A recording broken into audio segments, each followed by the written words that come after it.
kadang saya punya pemikiran sendiri dari semua ilmu parenting yang saya pelajarin. Aspek seorang anak berperilaku A, B, C, D itu bukan sekedar hanya perlakuan orang tuanya seperti ini. Saya pribadi itu punya 4 anak. Oke. Jadi saya menceritakan lebih banyak bersejarah tentang saya gitu kan. Makanya saya berani bicara gitu.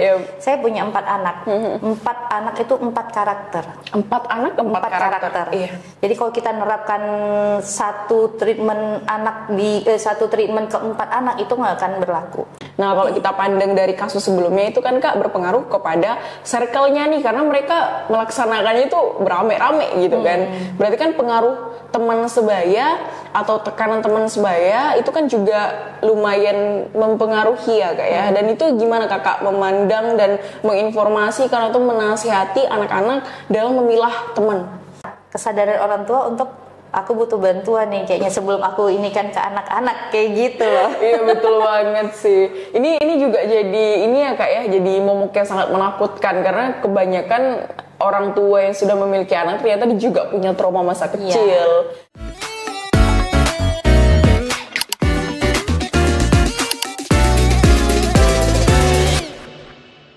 Bismillahirrahmanirrahim. Assalamualaikum warahmatullahi wabarakatuh. Halo sahabat Qoroa, kembali lagi bersama saya Mutiara Aprilia. Dan kali ini saya ditemani oleh Kak Pratika Sari. Masya Allah.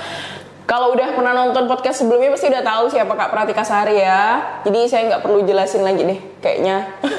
Kalau sebelumnya di podcast sebelumnya atau teman-teman yang mungkin udah nonton tapi belum tahu, nah jadi podcast sebelumnya kita itu ngebahas bagaimana peran seorang ibu rumah tangga, di mana pengamalan Al-Quran itu penting sekali untuk ibu rumah tangga supaya tenang hatinya, tidak stres dan tetap pada kewarasannya teman-teman. Karena kebetulan Kak Pratika Sari memang sarjana psikologi dan juga pemerhati anak dan juga pemerhati ibu.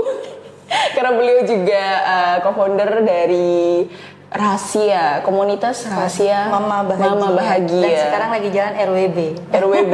Itu RWB beda lagi Kak. Kalau tadi kan Rahasia Mama Bahagia kita fokusnya ke mama-mama ya. Kalau yang ruang wanita bercerita yang RWB ini komunitas lain juga yang termasuk kakak juga co-foundernya ini bagian khusus wanita. Yang mama-mama juga bisa ya kan. Siapa? Anak gadis, wanita, pelajar, intinya wanita ya. Wanita loh. Kalau lain wanita nggak boleh. Wanita ya Bang. Oke, Kak. Kali ini kita ngobrol santai kan, memang sebenarnya santai aja sih. Jadi kan kalau kita lihat-lihat di kebelakangan ini ya Kak ya, kalau kita lihat anak-anak dan sebagainya ini sangat memprihatinkan sekali bahwa udah banyak sekali kasus-kasus yang bahkan bukan sekali dalam beberapa waktu ini Kak, namun sampai 2-3 kali saya mendengar berita tentang kasus anak yang di bawah umur tapi contohnya ya melakukan pencabulan bahkan sampai dan lain sebagainya. Mungkin teman-teman juga tahu deh kasusnya karena lumayan viral ya Kak ya, baik di platform manapun. Kemudian juga di akhir-akhir ini gimana pembangkangan anak dan lain sebagainya. Yang pastinya dari sisi kakak di sini menanggapi sebagai pemerhati anak dan lain sebagainya. Nah, dari kasus-kasus yang sedang beredar Kak, dari pencabulan, bahkan pencabulannya dilakukan oleh anak usia anak yang masih di bawah umur lah, dengan anak yang di bawah umur dan sampai melakukan dan lain sebagainya. Nah itu kan sangat miris sekali Kak. Nah kakak sebagai pemerhati anak gimana kakak memandang hal tersebut? Oke, sebaiknya saya mulai dulu ya. Assalamualaikum warahmatullahi wabarakatuh. Kan nggak sopan masuk rumah orang nggak pakai salam gitu. Jadi izin Kak Mutia menanggapin. Nah untuk kasus sekarang sebenarnya ya saya turut prihatin ya. Kita cuman bisa penikmat sosial media cuman bisa astagfirullah kayak gitu, masya Allah. Karena saya juga punya anak, jadi saya langsung warning gitu kan. Sebenarnya masalah kayak gini nih sudah lama Kak Mut. Sebenarnya udah dari jam-jam dulu tuh udah ada. Nah itulah hebatnya sosial media sekarang Kak. Jadi gimana pendapat saya tentang pemerhati anak, mohon maaf ya Kak. Memang sangat miris sih gitu. Jadi ya kita kembalikan lagi ke keluarga, ke agama kayak gitu. Nanti kita akan bahas lebih detail ya Kak Mot gitu. Ya kalau ditanya bagaimana ya pasti sangat miris dan sangat tersayat lah, karena saya seorang ibu yang bisa jadi saya ngerasa ibu sebagai pelaku dan ibu yang sebagai korban, itu pasti rasanya sama-sama sakit. Oke. Tapi gimana Kak, kenapa bisa anak itu berkomplotan melakukan tindak kejahatan seperti itu? Nah itu tadi Kak Mut, the power of social media dan gimana lingkungan dia mengajarkan, memberikan contoh. Sekarang gini ya, apa dikit viral, bahkan ada kasus yang tidak ditanggapin, ketika diviralkan baru dapat tanggapan dari pihak kepolisian, dari warga, dari masyarakat kayak gitu. Yang ketika kita mengalami kasus tapi tidak viral, itu mungkin kayak udah biasa. Tapi ketika ini diviralkan, sama kayak kasus yang sedang viral sekarang, yang kasusnya Kak Nia di Padang itu, sampai sekarang dibikinkan lagu, sampai diapakan kayak gitu kan, karena simpati masyarakat tadi gitu untuk mengungkapkan kesedihan mereka terhadap kejadian ini kayak gitu kan. Nah, betapa kuatnya sosial media yang bikin anak-anak tuh kayak gampang kok bikin ini games ya, yang pemain games tolong perhatiin ya kayak gitu. Games itu gimana gampangnya mereka membunuh gitu kan, gimana caranya mereka merampok, mereka mendapatkan apa yang mereka inginkan kayak gitu. Nah, sosial media yang lain pun kayak TikTok, gimana caranya orang, maaf ngomong, kayak yang suka pokoknya saya dapat uang dari cara begini itu gampang, dapat ini gampang kayak gitu. Nah, jadi mindset mereka, bisa kok. Kemungkinan dari para pelaku ini ya, mereka tuh nggak ada niat sampai membunuh tadi, gitu kan. Mereka mungkin terobsesi gimana cara mendapatkan si cewek, gitu kan. Yang biasanya mungkin ada cewek yang bisa dideketin, atau kemungkinan mereka dapat cewek yang susah untuk dapatin gitu kan. Nah, ketika mereka melakukan itu dapat penolakan dari si cewek. Nah, disitulah mereka ngerasa panik, akhirnya mereka udah nggak tahu lagi, pokoknya udah di luar nalar lah tindakan mereka kayak gitu. Nah, itu dari pengaruh sosial media tadi.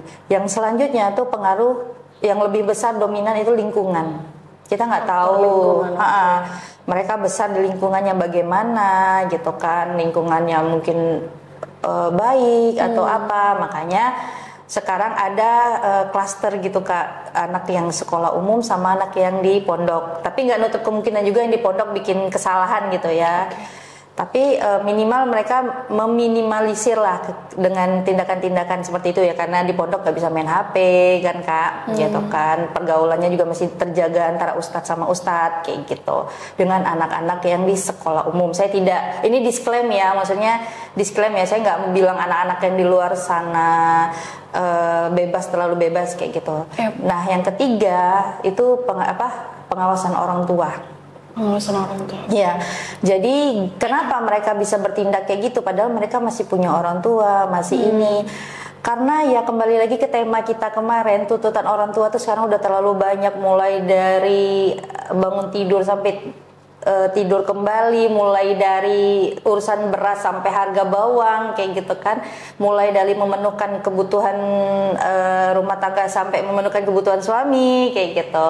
Jadi kayaknya karena ibunya tadi udah nggak fokus sama perkembangan dan tumbuh kembang anak serta lingkungan pergaulan anak, sehingga ya udahlah, anak saya penting tumbuh sehat normal dan di rumah dia balik kayak gitu. Paling itu sih Kak. Jadi ada 3 faktor ya Kak ya, kalau apa yang bisa kita tangkap di sini itu, pertama sosial media karena ini udah mudah banget dijangkau sama anak-anak. Kedua adalah faktor lingkungan. Ketiga adalah pengawasan orang tua. Jadi pengawasan orang tua itu penting banget ya Kak ya, untuk bagaimana perkembangan anak, dan harus lebih orang tuanya lebih aware lagi tentunya ya Kak ya.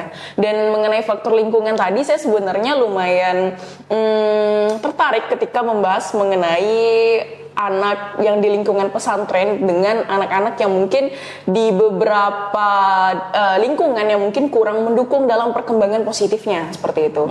Mungkin ada dari berbagai anak-anak yang di lingkungan di sekitarnya isinya adalah mungkin karena ada juga beberapa daerah ya Kak ya yang lingkungannya mungkin suka musik yang terlalu keras-keras sehingga itu akan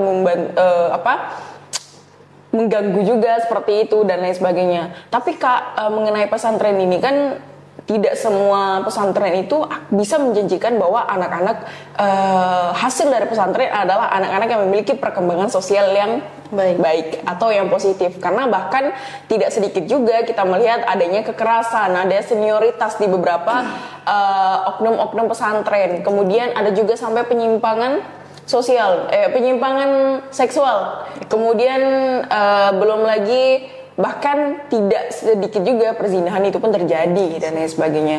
Sehingga pesantren pun tidak bisa menjadi jaminan bahwa anak kita akan baik-baik saja ketika dia sudah mulai remaja dan kita masukkan ke pesantren dengan lingkungan yang mungkin saat ini kita berada di lingkungan yang kurang memadai dalam perkembangan sosial anak. Itu pendapat Kakak seperti apa? Wah, ini sebenarnya cocok banget sama judul skripsi saya kemarin ya Kak. Jadi saya self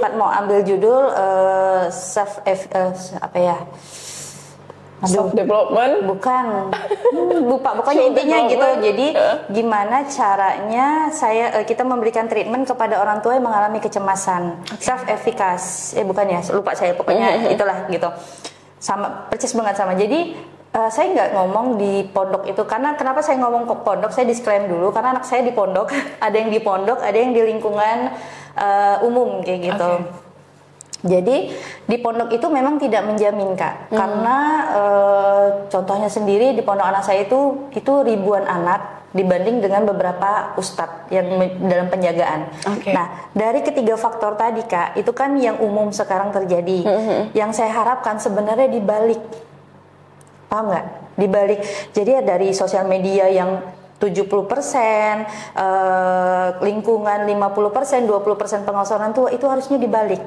70% pengawasan orang tua, terus baru lingkungan, baru sosial media. Nah, jadi kalau orang tua sudah mengawasi semuanya dari lingkungannya, dari cara dia bermain dan apa aja yang dia lakukan, itu sebenarnya insya Allah menormalisasi lah, kayak apa ya, meminimalisir kejadian-kejadian yang kayak gitu. Karena sekarang banyak banget ya Kak ilmu parenting yang kadang saya punya pemikiran sendiri dari semua ilmu parenting yang saya pelajarin.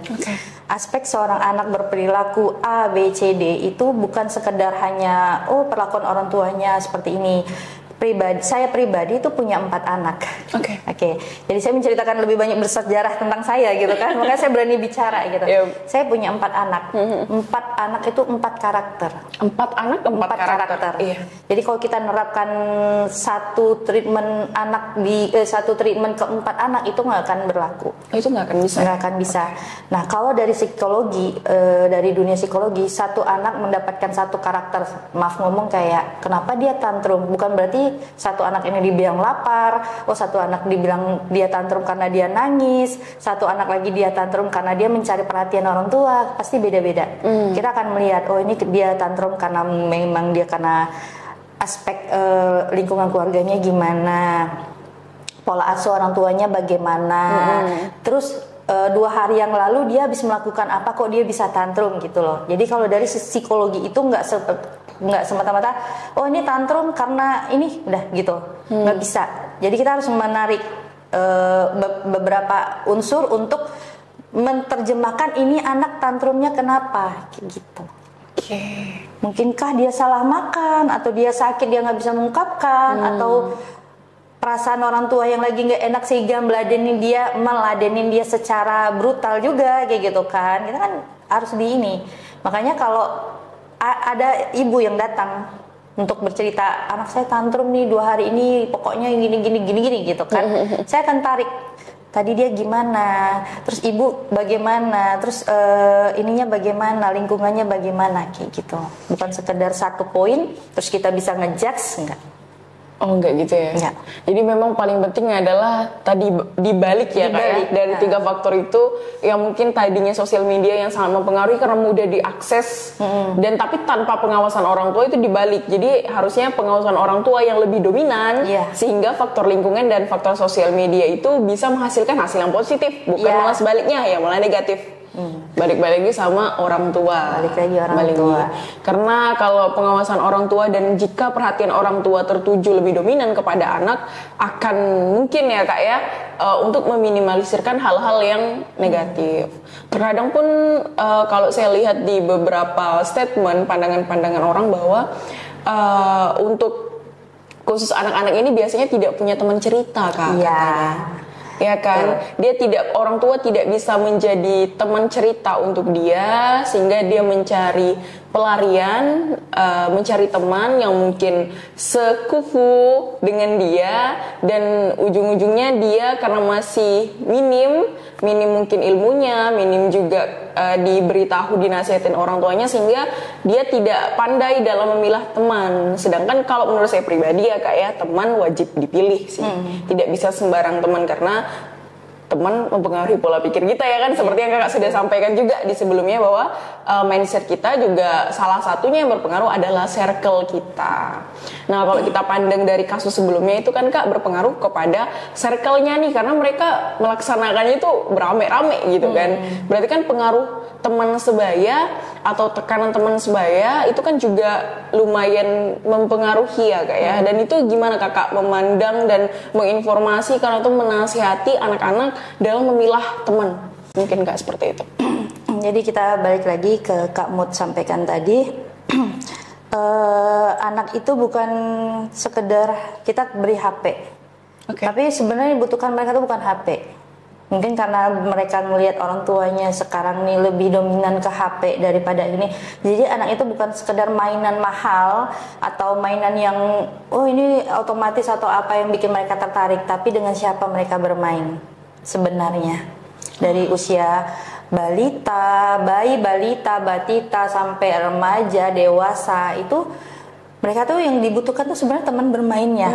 Bukan apa yang diberikan gitu kan. Saya sendiri sebagai pemilik usaha The Sultan itu saya juga belajar. Nah saya mau kasih mainan seluncuran ayunan segimana saya desain, gimana tempat bermain anak-anak gitu kan. Itu anak-anak saya nggak terlalu tertarik untuk main sendiri. Dan saya banyak juga meneliti customer saya yang kayaknya harusnya dia minjam 1 bulan jadinya 2 minggu. Kenapa? Karena anaknya ternyata nggak setertarik itu sama mainan. Beda sama di tempat bermain yang dia ajak anaknya nggak mau pulang, pasti nangis-nangis. Nah di situ kita dapat menerjemahkan bahwa anak ini bukan perkara mainan apa yang dikasih, tapi dengan bermain dengan siapa.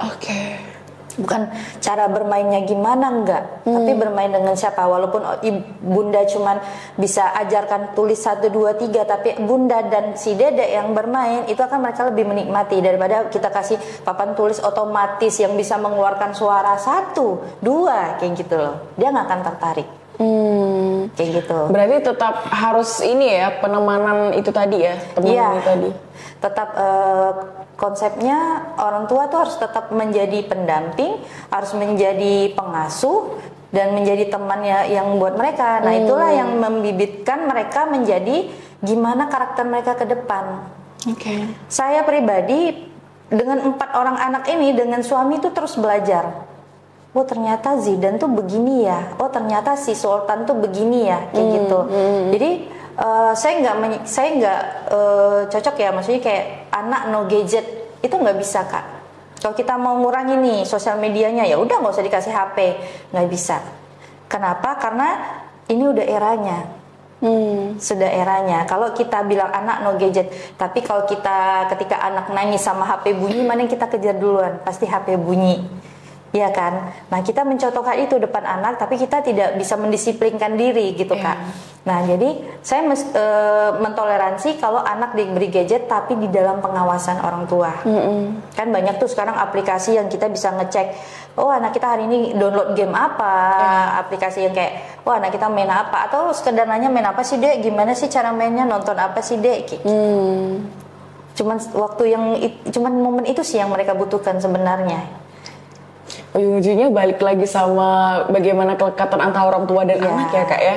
Balik pada kelekatan itu. Kalau orang tua tidak bisa menciptakan kelekatan itu, atau bahkan anak pun mendapatkan gangguan kelekatan itu, ujung-ujungnya terjadilah sesuatu hal yang balik-balik lagi seperti yang udah kita bahas ya Kak ya, tentang hal yang mungkin dia bisa bertindak kejahatan, melakukan hal-hal yang negatif yang bahkan kita sendiri pun sebagai orang tua tidak menginginkan hal itu tersebut seperti itu.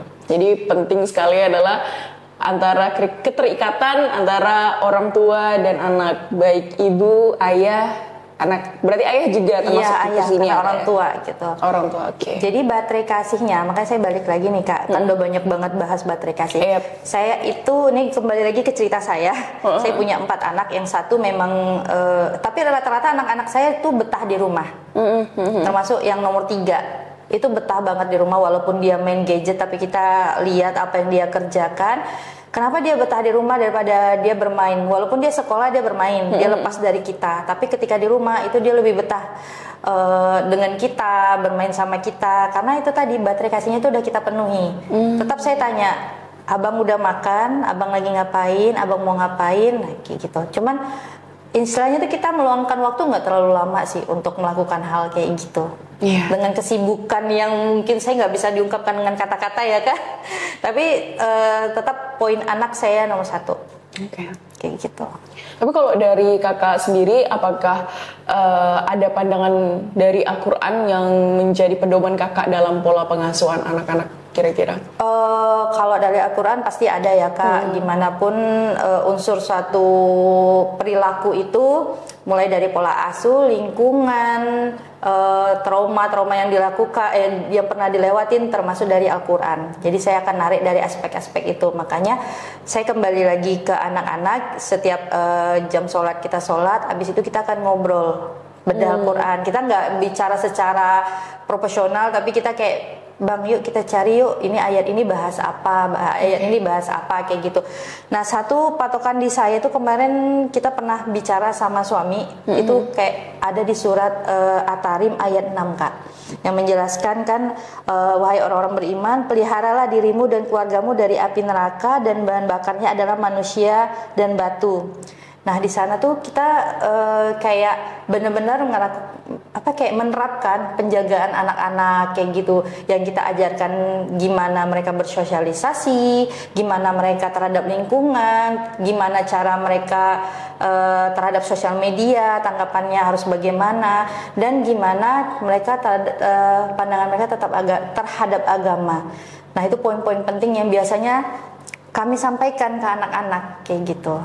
Nah, penting banget nggak sih Kak, ilmu Al-Quran itu kita ajarkan ke anak. Sebenarnya kapasitas kita nggak terlalu memadai untuk mengajarkan anak-anak Al-Quran, tapi gimana caranya kita biar anak-anak tuh menyukai Al-Quran dulu Kak.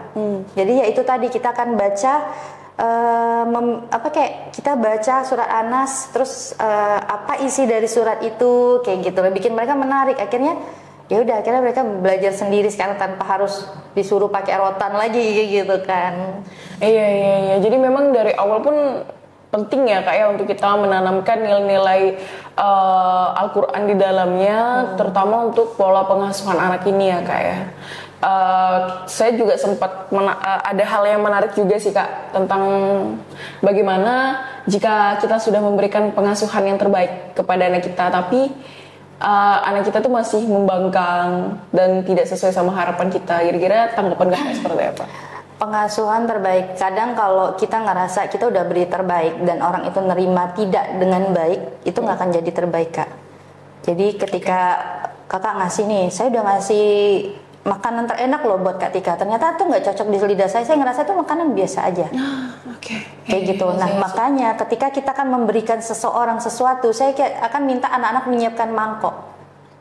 Contohnya seperti ini, beda bandingannya dengan abang, ini mama belikan abang mainan, atau abang mau mainan apa, kayak gitu. Itu kan pasti beda. Ketika kita kasih mainan, dia sukanya dinosaurus, saya kasih mobilan, dia kayak yang mobilan, kayak gitu. Tapi kalau ketika abang, ini yang saya terapkan sekarang, abang mau mainan ini, dia lagi hektiknya sama karakter Ultraman dan para musuh bebuyutannya. Nah, itu gimana caranya untuk dia menarik dapat itu? Kita ajak ini Kak, kayak apa ya? yuk bikin ini yuk biar abang bisa dapat uang untuk ngumpulin ini kayak gitu. Jadi kalau pengasuhan tadi, kembali lagi ke pengasuhan, kita ajak diskusi anak-anak. Kakak hari ini mau makan apa? Abang hari ini mau makan apa? Libatkan mereka. Makanya komunikasi sekarang ini Kak, perkaranya itu komunikasi antara orang tua dan anak itu banyak yang tidak tidak normal sih kalau saya ngelihatnya. Saya banyak ya punya teman yang kayak ketika dosen saya nih waktu nanya gimana kamu dengan orang tua kamu, jarang ngobrol sih Pak, paling kalau Bu gitu, jarang ngobrol sih, paling ketemunya pas habis makan atau ketemunya pas mau tidur. Padahal untuk memenuhi tangki cintanya si anak ini, ngobrol itu salah satu baterai kasih yang harus diisi untuk mereka. Kayak gitu, waktu yang bermanfaat. Jadi kan ada 5 tuh Kak ya, waktu yang bermanfaat, hadiah, pelayanan, bla bla bla gitu, semua itu harus diisi semua ke mereka. Nah itu tadi. Isi. Jadi memang sepenting itu juga untuk orang tua meningkatkan komunikasi agar terciptalah komunikasi yang sehat kepada anak, sehingga tangki-tangki cintanya tadi terisi ya Kak ya. Sehingga hal itu memunculkan hal-hal yang positif tentunya untuk anak-anak itu tadi ya Kak ya.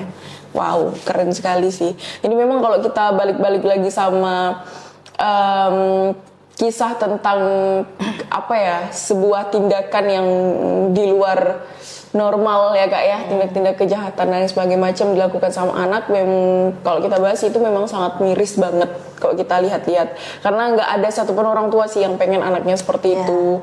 Sangat menjadi momok yang menakutkan sekali. Terlebih jika tadi pertanyaan saya adalah gimana jika orang tua sudah merasa dia memberikan yang terbaik kepada anaknya, memberikan pengasuhan yang baik, atau bisa jadi dia udah belajar nih Kak, edukasi, dia mungkin udah penuhi tangki cintanya, tapi anaknya mungkin masih tetap aja membangkang dan lain sebagainya gitu kan. Tapi mungkin itu adalah hal kecil ya Kak ya, yang mungkin dia alamin sama orang tua. Tapi kebanyakan memang kenapa anak bisa membangkang ya, kebanyakan ya karena memang kurangnya perhatian orang tua terhadap anak tersebut. Kalau yang kita lihat, yang sudah kita observasi dan lain sebagainya, dan mungkin sudah terlihat di sebanyak-banyak ini antara hubungan orang tua dan anak ya Kak ya. Berarti lebih ke kurangnya perhatian orang tua dari segi apapun terhadap anak. Karena kok soal anak ini dari segi apapun ya Kak ya, baik dari agamanya, dari gimana hubungan dia dengan temannya, gimana sekolahnya dia atau lain sebagainya seperti itu.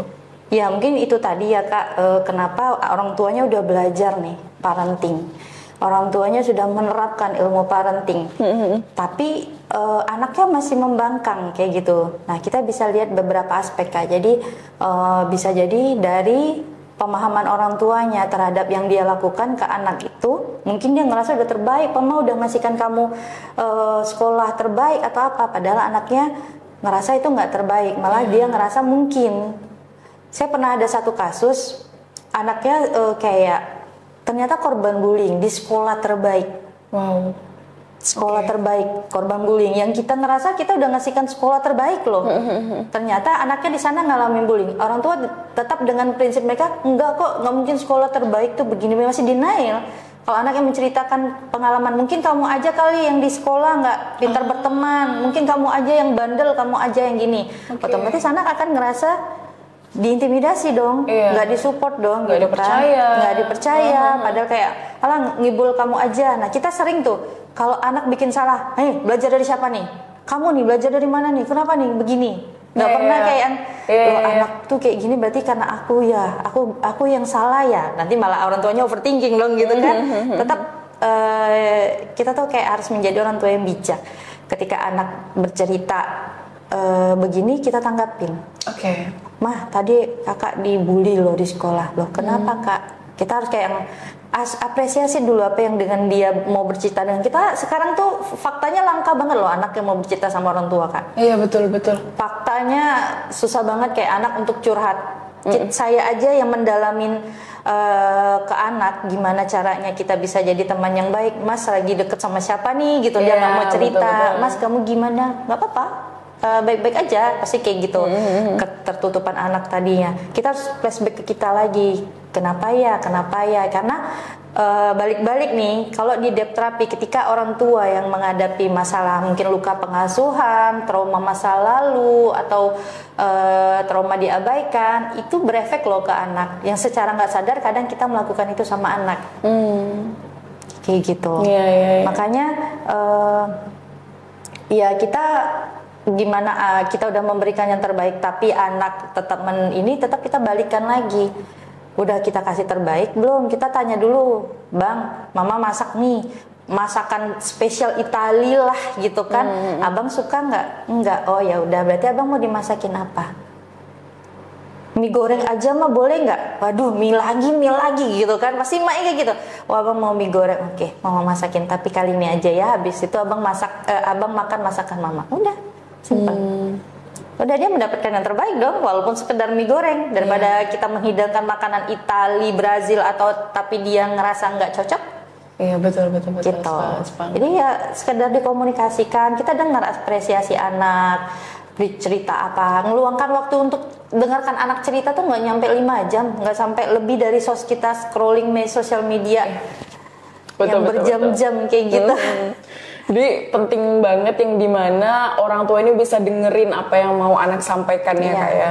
Tapi ada juga kasus nih Kak, kalau tadi Kakak bilang tentang anak yang cerita tapi ujung-ujungnya diintimidasi, nggak dipercaya, malah justru nyalahin anaknya ya kan. Tapi ada juga nih yang ketika anak bercerita orang tuanya malah pro anak. Nah, jadi pro anaknya ini sehingga dia tidak bisa membedakan, bahkan orang tua sendiri sulit untuk membedakan mana kelakuan anakku yang benar sama yang enggak. Jadi apapun kelakuan anaknya, oh aku nggak terima loh anak aku kena misalnya kena pukul sama temennya. Aku nggak terima, padahal kalau kita lihat secara nyata mereka ini saling mukul gitu. Ya kan? Apakah ketika anak yang saling mukul pantas kita bela anak kita?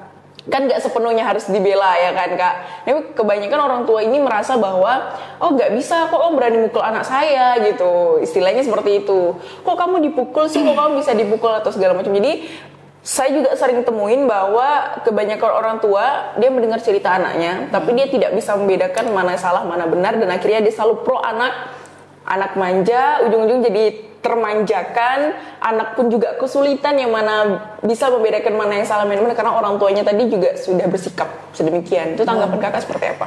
Oke, jadi itu sebenarnya saya pernah mengalami itu ya Kak, waktu anak pertama di sekolah umum waktu itu.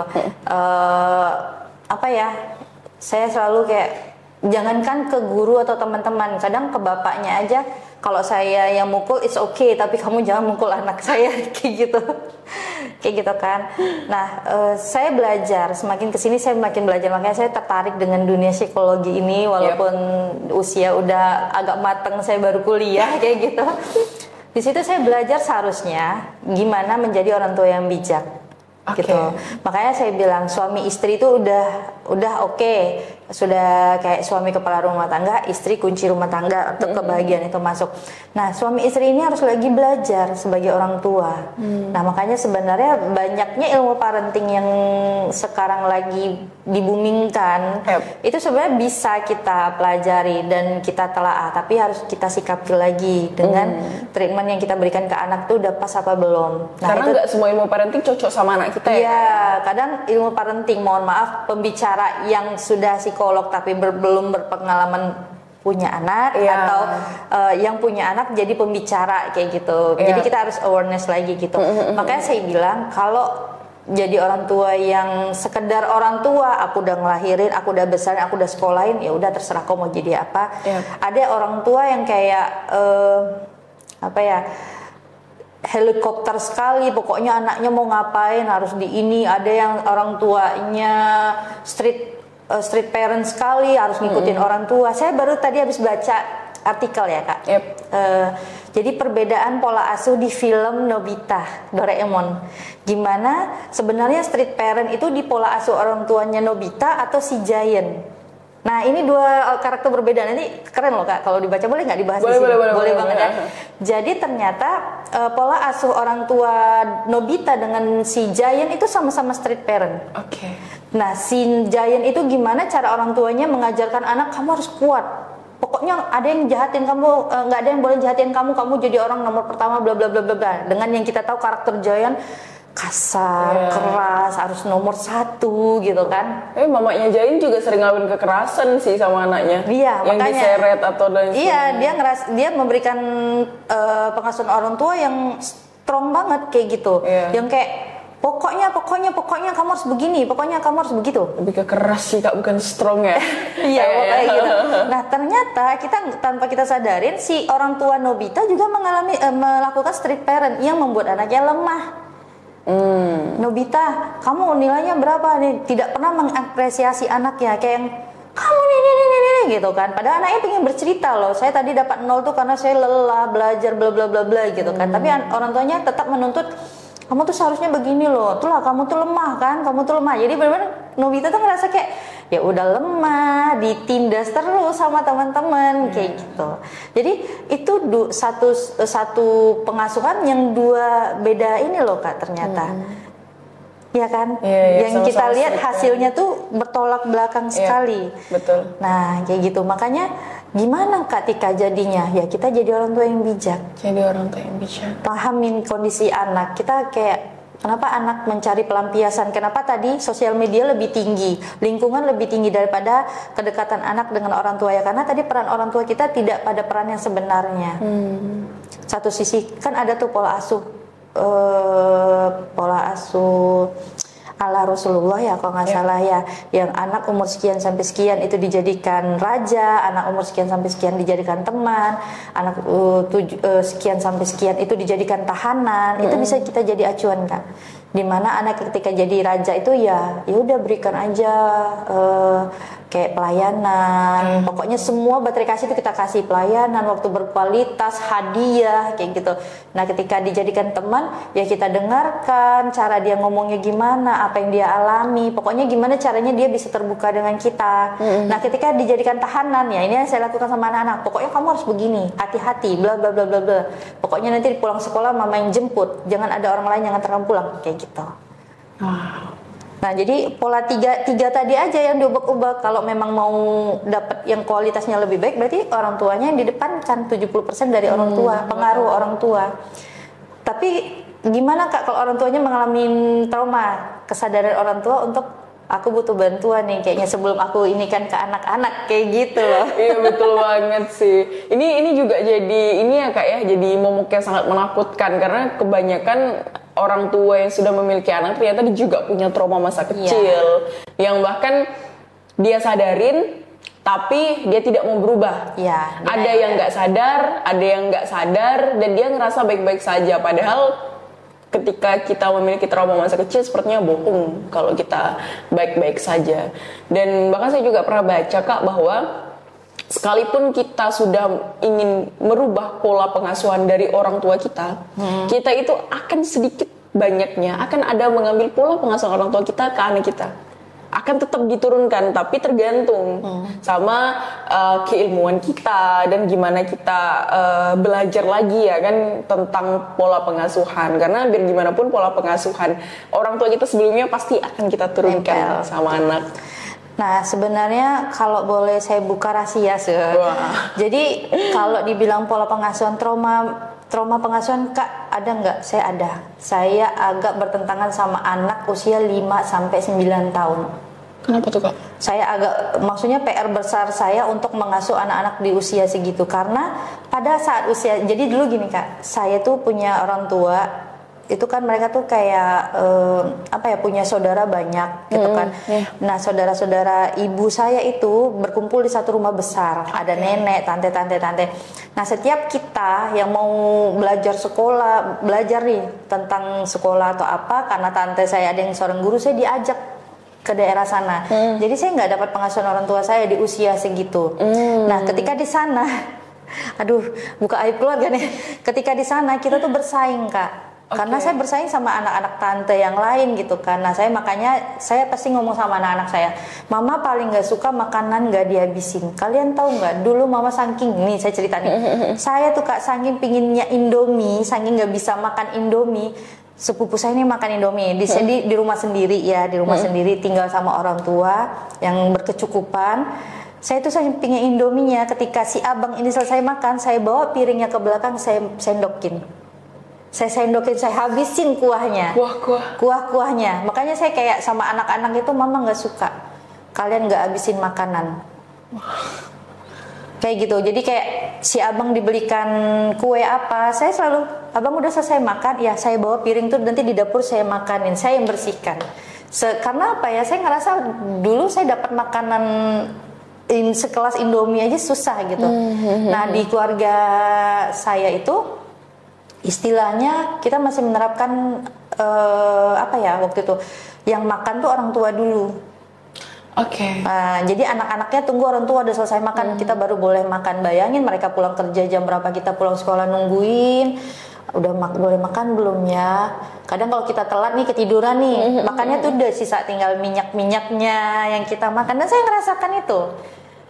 Saya ngerasakan itu, makanya saya suami itu sempat bilang, kamu nih ngerasa punya anak nggak sih? Karena anak yang dari usia 5 tahun sampai dengan 8 tahun tuh saya kayak, ih kamu ini apa sih?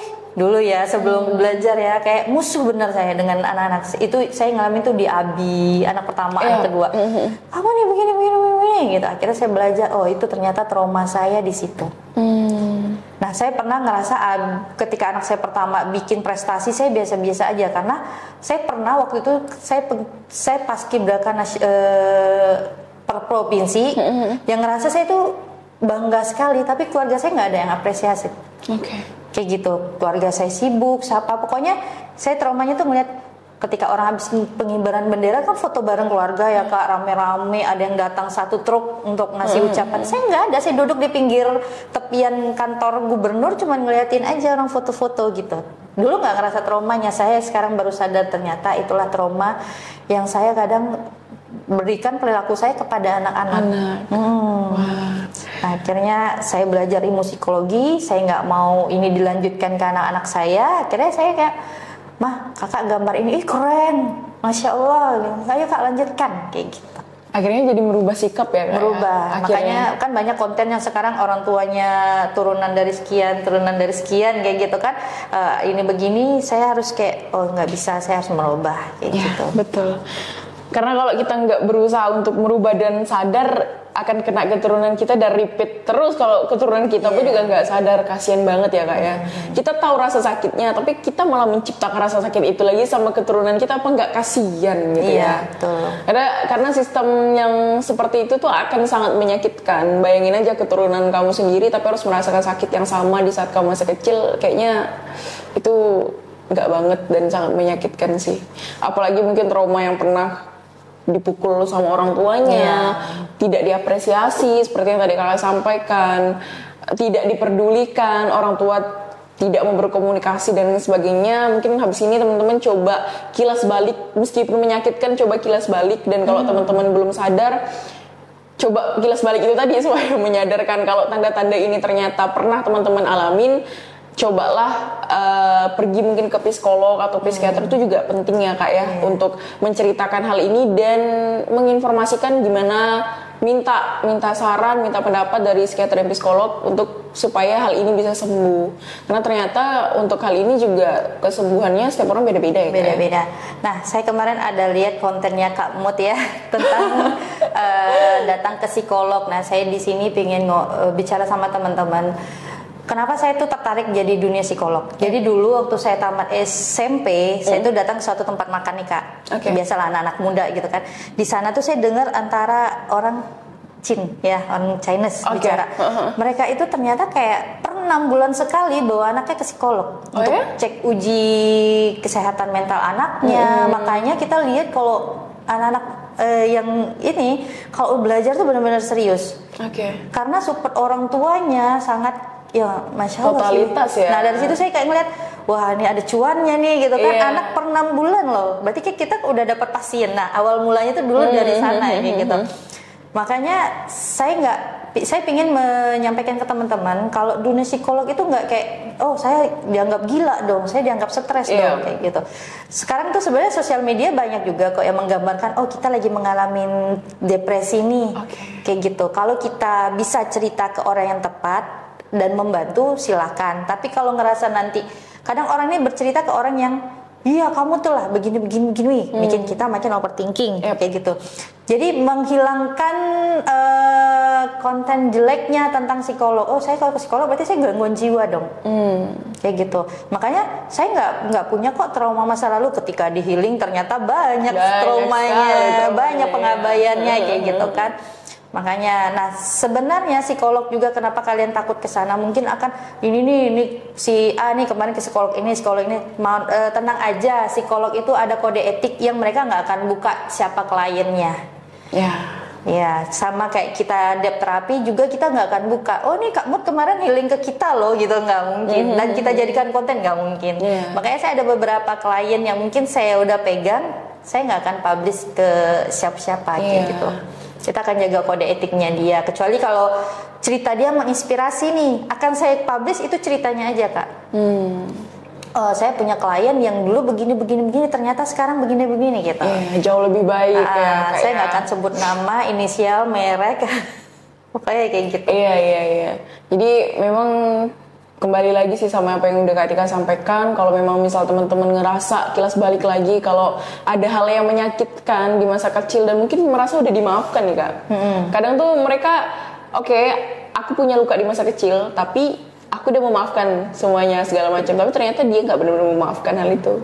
Ujung-ujungnya akan ada 1, 2, 3 hal, 4, 5 yang nge-trigger dia, ujung-ujungnya dia akan balik lagi ke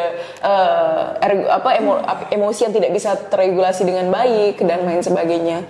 Jadi balik lagi sih, mungkin teman-teman yang masih yang nonton ini dan masih berpikiran tentang psikolog atau psikiater itu adalah hanya tempat orang gila atau stres. Tapi mengenai stres itu sebenarnya kita tuh punya stres. Saya punya stres, Kak Tika punya stres, ini kameramen yang di belakang juga punya stres teman-teman. Cuman tingkat stresnya itu berbeda-beda seperti itu. Dan stres itu juga harus ada di tubuh, ya nggak sih Kak?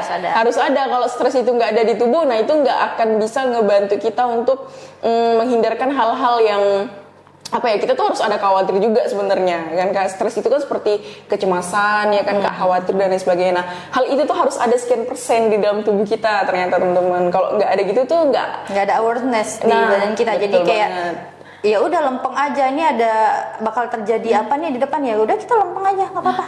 Nah gitu, kayak udah ya udahlah pasrah aja. Nah seperti itu. Hari ini kita nggak kerja, nggak dapat uang, ya udah nggak apa-apa gitu. Nggak bisa. Iya betul banget. Jadi memang stres itu memang harus ada di tubuh kita. Itu sebenarnya caranya Allah juga untuk membuat kita supaya lebih kayak lebih terjaga lah, seperti itu teman-teman. Nah itu dianggap gangguan. Saya maaf nih Kak, ada potong. Nah stres itu dianggap gangguan ketika dia udah berlebihan. Cemas itu dianggap gangguan ketika dia berlebihan. Gitu. Jadi kalau dia udah berlebihan, ya udah berarti kayak yang tiba-tiba lagi ngobrol nih, aduh Kak saya kok cemas ya, Nah itu udah berarti itu termasuk kegangguan. Tapi kayak kan, aduh saya tadi udah matikan kompor belum ya, udah itu sebenarnya normal aja kayak gitu. Makanya saya kalau dengan anak-anak kalau diajak ke mall, itu yang bahagia mereka. Tapi saya ketika di jalan tuh muka saya, ekspresi saya datar. Mama nih kalau diajak ke mall pasti nggak seneng gitu. Ya soalnya dompet mama terkuras lah. Enggak, pasti saya mikirnya gini Kak. Air tadi udah dimatiin belum ya? Kompor pikiran rumah ya jadinya ya. Karena mau hujan nih, jemuran aman dah ya. Tapi ketika udah di nyampe mall ya udah ekspresinya kita bahagia sama-sama. Pasti rata-rata ibu-ibu rumah tangga ngerasakan kayak gitu. Iya. Dan jadi, itu tadi dompet juga terkuras gitu. Dompet juga terkuras. Jadi jangan khawatir ke psikolog dikatain stres. Udahlah. Di zaman sekarang edukasi itu udah banyak. Salah satunya podcast ini, teman-teman bisa kalau udah sampai sini lo udah nonton sampai hampir akhir lah ya Kak. Iya. Jadi semoga ini mampu lah mengedukasi teman-teman tentunya untuk bisa membuka dan tidak mengesalahartikan tentang psikolog atau psikiater. Iya. Pokoknya ini calon ibu psikolog. Wah, mohon maaf. Oke, jadi Kak lanjut nih ya Kak ya. Ini ada sedikit pertanyaan, tapi waktu kita udah mulai terbatas. Karena kasihkan ngobrol gitu ya. Karena kasihkan ngobrol, karena ini semoga mampu membuka pandangan teman-teman juga tentunya. Oke Kak, jadi apa nih langkah yang bisa kita ambil untuk mencegah anak-anak supaya terhindar dari perilaku yang tidak mengitukan itu adalah tidak memberikan dampak yang positif. Jadi gini Kak, tanpa kita sadarin kan sekarang yang kasus nggak usah besar-besar lah Kak ya, kasus bullying aja jujur sih itu membuat saya resah sih sebenarnya, karena anak saya berada di lingkungan sosial, saya akan ngerasa anak saya kena bullying atau anak saya pelaku bullying, itu akan ada di pikiran saya. Kadang orang tua sendiri tuh tanpa sadar dia menciptakan bibit bullying ke anak. Kamu gendutan sih Kak, kamu kok hari ini malas banget kayak gitu. Nah sehingga ketika anak sudah mempunyai bibit bullying, ketika dia di luar dia akan melakukan itu ke teman-temannya. Walaupun di rumah kita kayak biasa aja, tapi ketika di luar dia ngerasa dia akan dianggap seorang bullying. Nah tercipta kondisi seperti itu, nah di lingkungan pun dia akan berbuat seperti itu. Ketika bullying dia nggak terima dan mendapatkan perlawanan, dia akan makin agresif. Paham nggak? Jadi alah cuma ngomong itu ya bah gitu kalau orang Pontianak. Kok nak marah-marah, jadi si lawan marah, dia manas, akhirnya terjadilah keributan lagi. Nah dari mana? Dari orang tua tadi. Alah endutnya mama udah pulang, sini sayang mau tadi gimana? Gitu pokoknya kayak ternyata bibit itu dari orang tua itu sendiri yang ngebully anaknya ya kayak. Tapi ada juga Kak yang bahkan lingkungan yang ngebully. Jadi kayak maksudnya bukan lingkungan tapi keluarga bibitnya misalnya. Iya makanya tadi dari keluarga sendiri yang menciptakan si kecil tadi menjadi anak yang seperti apa dia keluar kayak gitu. Terus gimana Kak? Misal nih kita orang tua kan nggak pengen dong anak kita di kitanya ngebully anak, jangan dong ya kan. Tapi gimana nih Kak kalau ada ipar kita atau kakak kita sendiri atau adik kandung kita misalnya nih ngebully anak kita. Ih kamu kok hitam banget anakmu gitu. Ih kok kamu hitam banget sih. Ih kok kamu hidungnya pesek sih. Ih kok kamu matanya sipit sih misalnya gitu. Dibully seperti itu. Terus gimana Kak tanggapan kita sebagai seorang ibu atau sebagai seorang ayah untuk menepis shut up. Diam kamu, stop gitu misalnya. Yang pasti ya kalau selagi itu saudara maupun orang tua saya akan menyampaikan gitu ke mereka, itu nggak maksudnya jangan apa sih kayak ya ini faktanya ya saya bilang kayak pokoknya jangan menyampaikan itu ke anak-anak. Kita akan berikan tapi nggak secara garis besar ya, nggak yang detail nanti begini. Nah saya kembalikan ke anaknya. Nah ketika dia mendapatkan perilaku bullying gitu, dia harus ngapain, mentalnya harus gimana gitu. Jadi kayak bukan membuat dia memaklumin semuanya, tapi kayak yang gimana tadi bang perasaannya, iya bang ini anak saya kan suka tuh ini kayak kok beda sendiri sih, kok hitam sendiri sih gitu. Justru jadi kita sebagai orang tua menguatkan anak makanya peran orang tua tadi penting banget buat anak menjadi dia tersangka bullying kah atau dia menjadi pelaku bullying. Ketika dia menjadi tersangka bullying, kita harus gimana caranya mengorek, maksudnya kayak kenapa kamu seperti ini, apa yang kurang gitu, apa yang masalahnya. Tadi karena ternyata dia jadi pernah jadi korban kayak gitu. Ketika anak kita jadi korban bullying, ya kita kuatkan juga anaknya kayak gitu. Paling kayak kita tanamkan yang secara umum aja, udah nggak usah sudi, nggak apa-apa, maksudnya tapi abang tetap ganteng kok, tetap ini kayak gitu. Tanpa harus kayak, kan ada lagi nih nanti salahnya kalau kita terlalu membenarkan anaknya selalu ngerasa benar kayak gitu. Dengan porsi yang sama sih, saya agak pusing juga. Makanya dunia parenting tuh kalau kita nggak bisa milah, kalau kita nggak bisa milah Kak, ya jadi bumbu yang berlebihan buat kita juga kayak gitu. Jadi bumerang juga nanti ya. Makanya makanya kalau saya agak keluar dikit, Kak Mut bilang Kak Tika nih slow respon ya gitu kan. Ya karena itu tadi porsi 4 anak, 4 cara yang berbeda dengan waktu yang berbeda kayak gitu. Jadi kalau tadi mungkin ibu-ibu di rumah atau bapak-bapak di rumah mengalami hal yang sama terhadap anaknya di depan mata kita sendiri dibully oleh keluarga, mungkin mereka nganggapnya itu hanya guyonan gurauan, tapi ternyata hal itu juga bisa berdampak yang kurang baik terhadap anak kita. Jadi bibit ke anak sendiri. Jadi alih-alih menegur mereka yang mungkin ngebully anak kita, ya kita nguatin anak kita aja gitu, karena balik-balik lagi kita nggak akan bisa ngerubah orang, tapi kita bisa memberikan sedikit warning lah ya, peringatan mungkin secara halus kepada saudara atau siapapun orang yang terdekat yang mungkin kita sering temui yang ngebully anak kita dan lain sebagainya. Karena memang benar sih, kadang kecerdasan kita itu kan nggak sama dengan orangnya Kak ya. Iya. Ada orang yang ngerasa apa sih kok kayak gini kamu nggak terima. Padahal sebenarnya kalau kita memandang dari segi psikologi anak atau dari segi ilmu secara sosial dan sebagainya, itu kurang baik lah kita menghina, terutama keponakan kita sendiri kita hina, meskipun itu hanya gurauan, tetap bagi saya pribadi itu memang kurang baik ya Kak ya. Oke Kak, last question karena kita sudah di warning ya. Tadinya saya mau bilang peringatan nih, udah di warning sama kameramen. Jadi gimana nih Kak harapan Kakak untuk generasi mendatang dalam konteks pengasuhan yang berbasis Al-Quran? Oke. Pokoknya saya sebelumnya kayak ngerasa bersyukur sih Kak. Bukan karena apa ya, karena memang Al-Quran itu lengkap banget secara dimensinya, secara artinya, secara keabsahannya kayak gitu kan.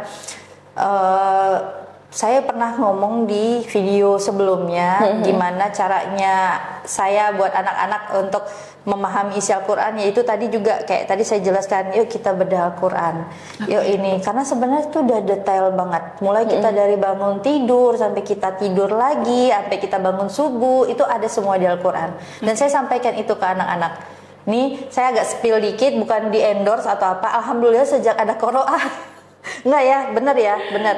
Jadi semua anak saya kecuali nomor 4 itu pegang HP, sama yang si nomor 1 karena di pondok nggak bisa pegang HP. Jadi si abang, si kakak itu pakai HP.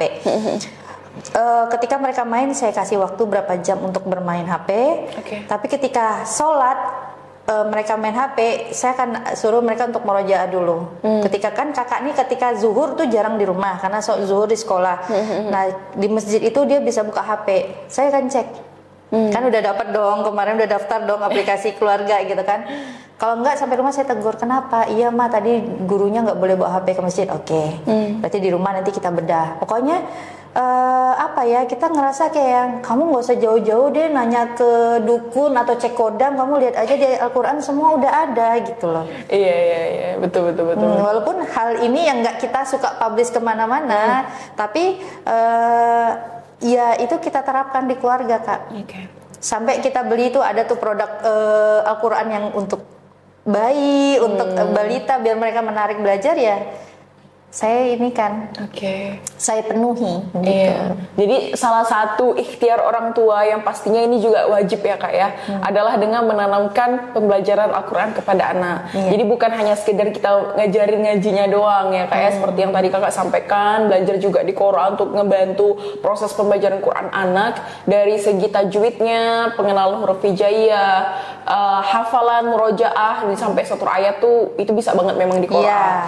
Jadi tapi bukan hanya sebatas itu aja ternyata, tapi ternyata sampai kita mengkaji Al-Qur'annya, tafsir Qur'annya, mempelajari arti-artinya itu tadi, yaitu tafsir Qur'an, maka itu juga penting banget untuk keberlangsungan hidup yang jauh lebih tenang, lebih damai dan sesuai dengan syariat-syariat Islam. Karena kok udah kita memang betul banget sih kata Kak Tika, kok udah kita mengenal Al-Qur'an lebih dalam, kita belajar Al-Qur'an lebih dalam, bukan hanya sekedar menghafalnya saja, tapi kita memahami juga arti dari setiap makna ayat Quran yang sudah kita ucapkan, itu memang memberikan kita semangat dan tentu ketenangan hati ya dalam perjalanan hidup yang lumayan penuh akan lika-liku, karena hidup ini isinya adalah cobaan, ujian. Jadi itu kayak contoh satu ya Kak, si abang nih suka minta sesuatu barang mainan, mama nggak bisa kasih abang mainan kalau nggak minta sama Allah. Oke. Nah, jadi gimana caranya? Ya udah abang rajin sholat, abang udah sholat. Tapi ketika sholat tuh abang tahu nggak apa yang abang baca? Doa apa aja yang abang baca? Abis sholat abang tahu nggak doa Allahumma barik lana fima itu doa apa abang tahu nggak gitu? Jadi ketika dia udah paham sama isi Al-Quran tadi, dia kan lebih enak bacanya. Oh, ketika abang lagi galau bacanya qul huwallahu bukan apa sih? Al-Ikhlas, maaf bang potong nanti ya. Al-Ikhlas kayak gitu kan. Nah, jadi kayak lebih enak tuh di situ sih Kak. Jadi ketika dia tahu nih isi Al-Quran, walaupun mohon maaf mungkin belum menghafal secara mungkin cuman baru juz 30 yang terhafal, tapi lebih paham kalau kayak Ar-Rahman tuh buat apa, Al-Waqiah buat apa, kayak gitu. Jadi kayak sekarang pun kita dengarkan mereka murotal di rumah, itu mereka kayak Al-Waqiah gitu. Mereka udah terbiasa. Saya biasa tuh kayak mendengarkan tuh yang record series tuh kan. Nah, terus si kecil lagi suka-suka juga tuh nonton. Tapi dia mendengarkan juga doa apa. Kayak gitu, walaupun dia belum bisa ngomong terlalu jelas, dia paling amin. Nah, gitu kan. Jadi kalau mau makan dia baca doa makan. Iya. Oke. Itu sih, jadi memang balik-balik lagi ya teman-teman, bahwa memang sepenting itu pembelajaran Quran kepada anak, supaya itu menjadi ikhtiar kita, dan itu memang menjadi kewajiban juga untuk kita sebagai orang tua mengenalkan Al-Quran, karena sayang banget kalau sampai mengenalkan Al-Quran orang lain. Jadi lebih baik biarlah kita sebagai orang tua yang terus mendampingi anak kita, bukan hanya sampai dia balik tapi bisa terus mendampingi anak kita dan bisa sama-sama mengamalkan Quran di kehidupan sehari-hari. Amin amin ya rabbal alamin. Katika, jazakillah khairan, terima kasih banyak atas waktunya, atas ilmunya yang luar biasa yang bermanfaat ini. Semoga teman-teman yang menonton, karena ini benar-benar jadi perhatian kita khususnya untuk orang tua kepada anak-anak, dan juga ini menurut saya pribadi untuk kita yang belum punya anak atau kita yang punya keponakan, penting banget juga untuk mengetahui informasi dan pengetahuan ini, karena anak itu pasti ada di sekitar kita, entah itu keponakan kita, entah itu anak orang lain gitu, untuk menciptakan sebuah generasi yang hebat, generasi yang cinta Quran, generasi emas lah. Tentunya perlu banget untuk kita sebagai orang yang dewasa yang sudah bisa berpikir untuk mampu menerapkan hal-hal kebaikan kepada anak-anak, sehingga kita sendiri tidak memunculkan trauma meskipun kita pernah mengalami trauma. Karena jangan sampai seperti itu. Begitu teman-teman semuanya. Baiklah teman-teman, apabila ada salah kata atau tingkah laku selama berjalannya podcast, kami mohon maaf. Jazakumullah khairan semuanya. Assalamualaikum warahmatullahi wabarakatuh.